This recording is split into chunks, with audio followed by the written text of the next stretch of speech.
Hey friends, Peggy Hall back with you from thehealthyamerican.org. Did you hear that the CDC is requiring, as of August 1st, very restrictive regulations for dogs coming in? Hey friends, Peggy. To the United States from what they call high-risk countries. We're going to be looking at that in just a moment. This video is another in my series on helping you keep your animals safe from these unnecessary shots. I have a whole playlist about rabies, and I also have a Substack, which is peggyhall.substack.com, and that's where I have links and written information to help you keep your animals safe from these unnecessary harms. So what I want to do actually is I want to show you a picture here, and this is of, let's see if I've got this. Okay, let me share my screen. And just since we're talking about animals, here is my gorgeous girl, Teddy. Now she is at her eternal rest, but this was at about 7 years old, just absolutely gorgeous girl. And I found her as an abandoned puppy. Now, many of you are asking me to continue to bring information to help you keep your animals safe.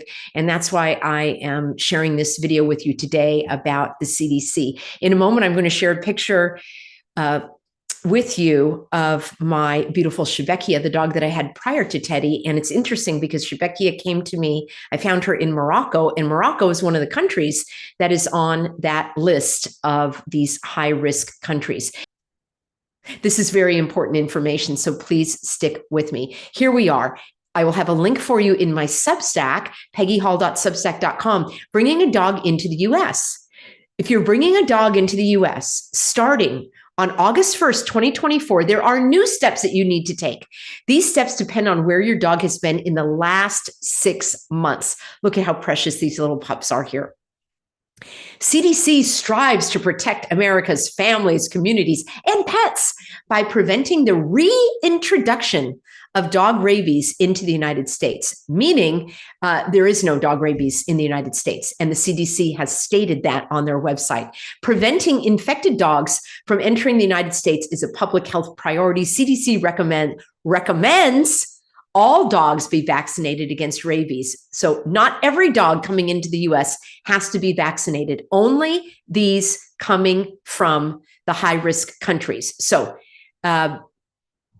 if dogs have been only in a dog rabies-free or low-risk country for the last 6 months, then you complete this dog import form, and it looks like this. And let's hope that my internet is going to play nicely. Here we go. So fill out one form for each dog you are bringing into the US.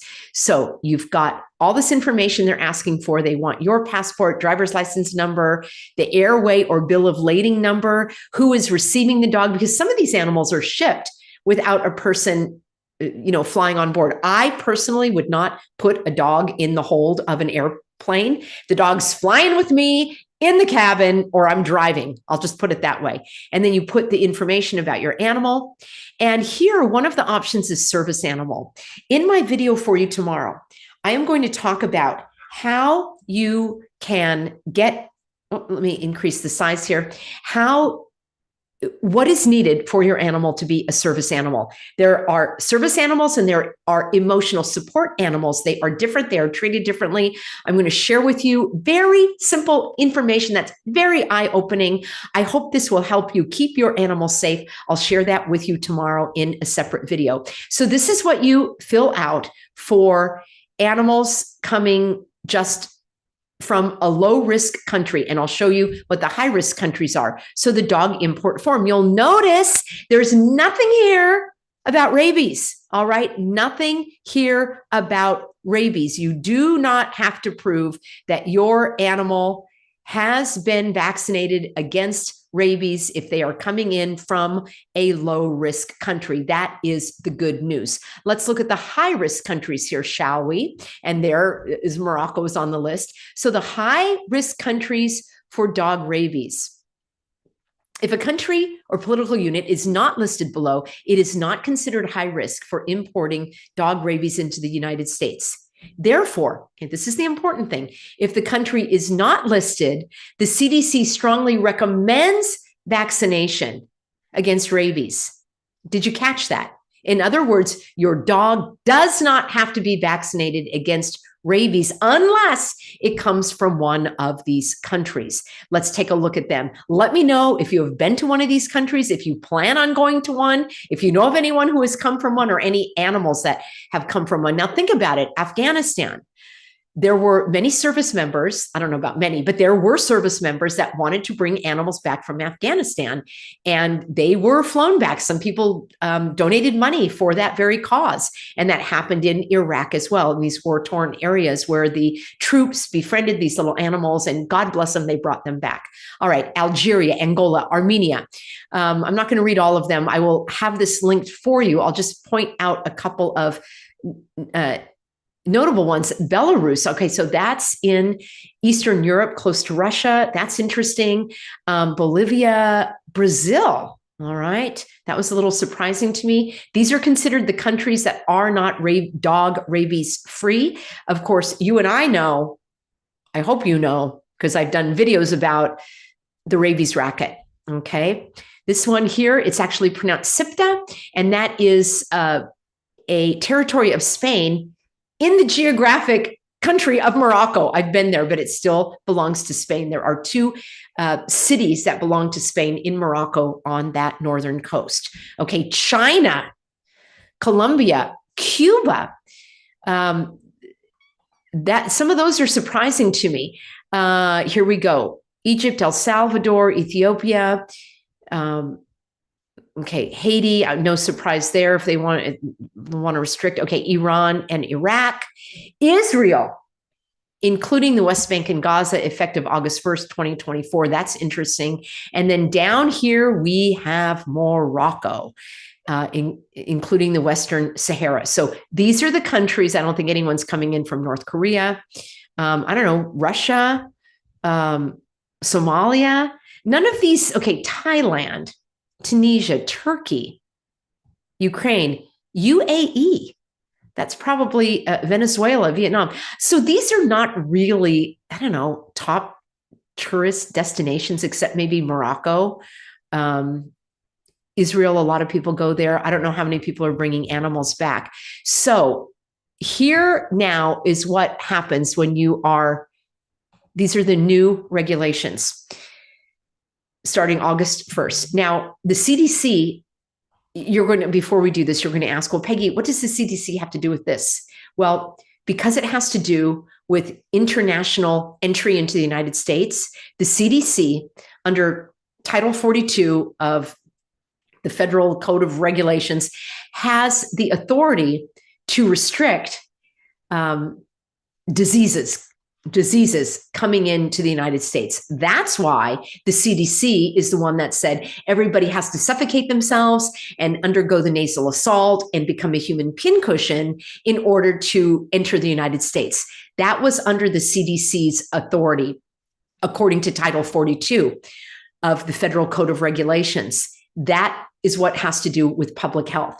The CDC has zero authority. Listen to me carefully. The CDC has no authority for what happens in between states, which is why flying from New York to California or Texas to Florida or Hawaii to Washington, the CDC has no authority because that's within the United States. Now, people didn't know that, and they went along with it because the CDC said, and the federal government said, that you had to restrict yourself on the plane. And of course, I never did that. I got kicked off a flight because of that. But the CDC has this authority for restricting the spread of disease and contagious diseases, and people or animals carrying these contagious diseases into the United States. That's where that comes from. So let's see what they have to say, shall we? And remember, I've got plenty of resources for you about vaccine waivers.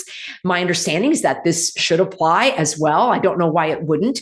I'm not in this position. When I brought my Shebekia back from Morocco, she was just about 4 weeks old at that time. And this was prior to 9/11 and all of the illegal, unconstitutional restrictions they put on us then. And I just carried her on the plane. Nobody cared about anything. And I had her in a little basket. Particularly remember one of the pilots coming out and the stewardess saying, oh, look how cute this little puppy is. And everybody, including the pilot, was playing with Teddy there in the aisle of the plane. So I remember that vividly. There were no restrictions, any requirements. So now there are 2 documents required if your dog was vaccinated against rabies in the US and has been in a high-risk country for dog rabies in the 6 months before entering or returning to the US. So I did not see Mexico on that list. Did anybody see that? Maybe I overlooked it. Let's look there, because that would be a common one. No, it's not there. So if you're bringing an animal in from Mexico, you do not have to prove that your animal was vaccinated. Oh, let me look once more. Was Costa Rica on that list? Those are places. No, Costa Rica is not on that list. So those are 2 countries where people contacted me and said, Peggy, I'm being told that my dog has to be vaccinated. No, they don't. And the airlines do not have those requirements either. They cannot enforce them. They don't have any authority to do so. So here is what is required. The CDC dog import form receipt. I'll have a link for you about this article on my Substack where you can find it. And then a certification of US issued rabies vaccination form or a USDA endorsed export health certificate. So the health certificate is not the same as a rabies vaccination, and that's my understanding. These dogs can enter the US at any airport, seaport, or land border crossing, as long as the port that you have listed matches your form. So in addition to being vaccinated, here's what is required for the dogs from the high-risk countries. The dogs must appear healthy upon arrival. The dog must be at least 6 months old at the time of entry. Again, my Shebeki was only about 4 weeks old. This really bothers me. Dogs must have a microchip that can be detected with a universal scanner to identify them.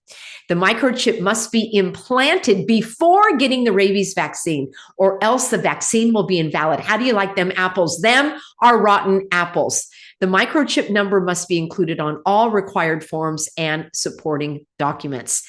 So each dog must have its own form. It goes into quite a bit of detail here. And then if you have your own US issued rabies vaccination form, there is a form here for you as well. But what I want to talk about more is the philosophy of this. And somebody asked me specifically about the microchipping and how you can be exempt from that as well. You know, can you do it on a religious exemption? I would love if a pet parent fought this on a religious exemption, that it is against their religious belief to inject a foreign body specifically used for tracking purposes on their own possession. All right. Now, love it or hate it, I know there are a lot of animal lovers that do not like to think that an animal is owned, but the fact of the matter is, in legal settings and everything, you are considered the owner of your animal. So it's a good thing in that the animal is your property and you have rights and responsibilities over your own property. And for me, I would reject injecting something into my animal. You don't know what could happen at the injection site. There could be an infection. That little microchip could travel. But above and beyond that, I am 100% in opposition to tracking an animal in that method. I don't believe it's for your animal's safety. Stick with me. You might think it's a little far-fetched, but hey, most people think I'm a conspiracy theorist, so what the heck? It's to track you, my friends. It's to track you. Are you following the logic?